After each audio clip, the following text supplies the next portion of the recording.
కవి, రచయిత చందమాసన్నను స్ఫూర్తిగా తీసుకొని కవులు, రచయితలు పుట్టుకు రావాలని ఆదిలాబాద్ జిల్లా కలెక్టర్ రాజశ్రీ షా తెలిపారు. భవిష్యత్తులో ఇదే వేదికపై పాఠశాల విద్యార్థులు తమ రచనలను ఆవిష్కరించాలని ఆయన ఆకాంక్షించారు.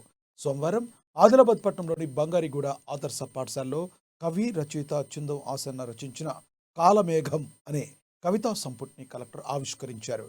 కవితా సంపుటి ఆవిష్కరణ ద్వారా ఒక మంచి అనుభూతిని కలిగించిందని, ఇందుకు రచయితను అభినందిస్తున్నానని అన్నారు.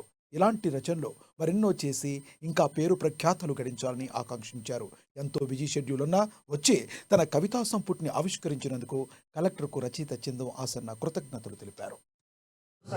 పిల్లలకి ఇంత మంచి ఎక్స్పీరియన్స్ కూడా కల్పించేందుకు మీకు ధన్యవాదాలు, శుభాకాంక్షలు.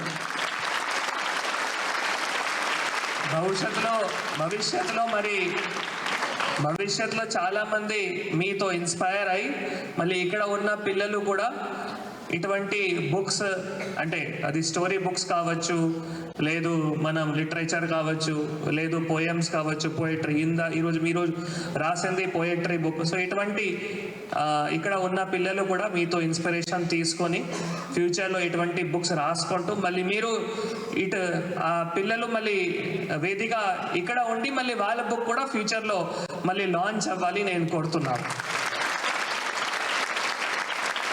సో ఈరోజు మనం చందమాసన్న గారు రాసి బుక్ కాలమేఘం, సో వాటికి ఈరోజు మనం లాంచ్ చేయడం జరిగింది.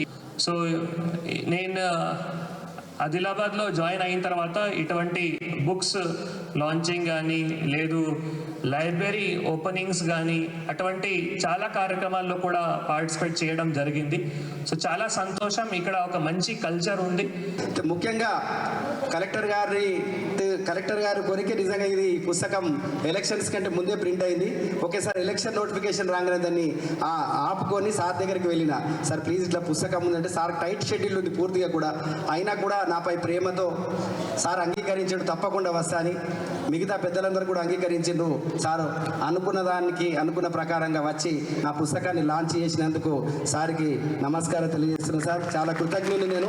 ఒక పుస్తకం మా పిల్లల మధ్యలో మీరు ఆవిష్కరించమని నా జీవితంలో మర్చిపోలేని సంఘటన. అదేవిధంగా అడిషనల్ కలెక్టర్ గారి దగ్గర కూడా వెళ్ళిన, వారు చాలా గొప్ప పుస్తకాలు చదువుతాడు సార్ చెప్పడంగా, సార్ బాగా పుస్తకాలు చదువుతాడు సార్. ఒక 2 ఎల్లప్రేగడ సుబ్బారావుకు సంబంధించింది, అజిత్ దోవల్కి సంబంధించిన 2 స్టోరీలు చెప్పిండు. ఆ స్టోరీని నచ్చి పిల్లలకి చెప్పిన, అంత ప్రభావవంతంగా చెప్పిండు సార్. పండుల్చి పెట్టినట్టు మాకు మీటింగ్లో చెప్పిండు సార్. ఆ సార్ ఎంత చదివితే ఎల్లప్రేగడ సుబ్బారావు ఎంతవరకు చదవలేదు, కానీ సార్ ద్వారా తెలుసుకున్నా. అజిత్ దోవల్ గారు ఆ పక్షి తయారు చేసిన దాన్ని సర్జికల్ స్ట్రైక్లో ఎట్లా వాడుకున్నారో ఇప్పుడు వేదిక మీద సమయం లేదు, కానీ అది కూడా నన్ను ఆకట్టుకున్న సార్. అంత గొప్పగా అడిషనల్